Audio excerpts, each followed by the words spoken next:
Hello ছোট বন্ধুরা, আজ আমি তোমাদের জন্য আরও একটি মজার গল্প নিয়ে এসেছি যা থেকে আমরা অনেক কিছু শিখতে পারি। শুরু করা যাক।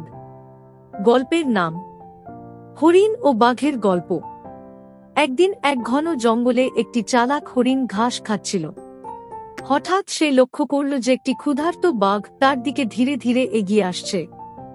বাঘটি হরিণকে ধরার জন্য প্রস্তুত হচ্ছিল। হরিণটি বাঘকে দেখে ভয় পেল, কিন্তু তার বুদ্ধি খাটানোর চেষ্টা করল। সে ভাবল, পালিয়ে যাওয়া বুদ্ধিমানের কাজ নয়, বরং আমাকে কৌশল খাটাতে হবে। যখন বাঘটি লাফিয়ে হরিণের দিকে ছুটে এলো, তখন হরিণটি চিৎকার করে বলল, ও হে বাঘ মামা, আমাকে খাবার আগে একটু শুনুন। আমি এই জঙ্গলের সবচেয়ে দুর্বল প্রাণী। আপনি যদি আমাকে খান, আপনার পেট ভর্তি হবে না, বরং একটু দূরে দেখুন, একটি বড় বুনো মহিষ জঙ্গলের ভেতর আছে। তাকে ধরলে আপনার অনেক দিনের খাবার মিলে যাবে।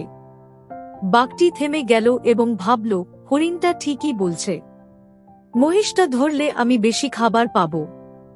বাঘটি মহিষের খোঁজে জঙ্গলের ভেতরে চলে গেল। সুযোগ পেয়ে হরিণটি দ্রুত অন্যদিকে পালিয়ে গেল। বাঘটি অনেক খোঁজ করেও মহিষকে পেল না। তখন সে বুঝল হরিণ তাকে ধোঁকা দিয়েছে, কিন্তু ততক্ষণে হরিণ নিরাপদে অনেক দূরে চলে গিয়েছিল। গল্পটি আমাদের শেখায় যে বিপদের সময় ভয় না পেয়ে বুদ্ধি খাটালে রক্ষা পাওয়া সম্ভব।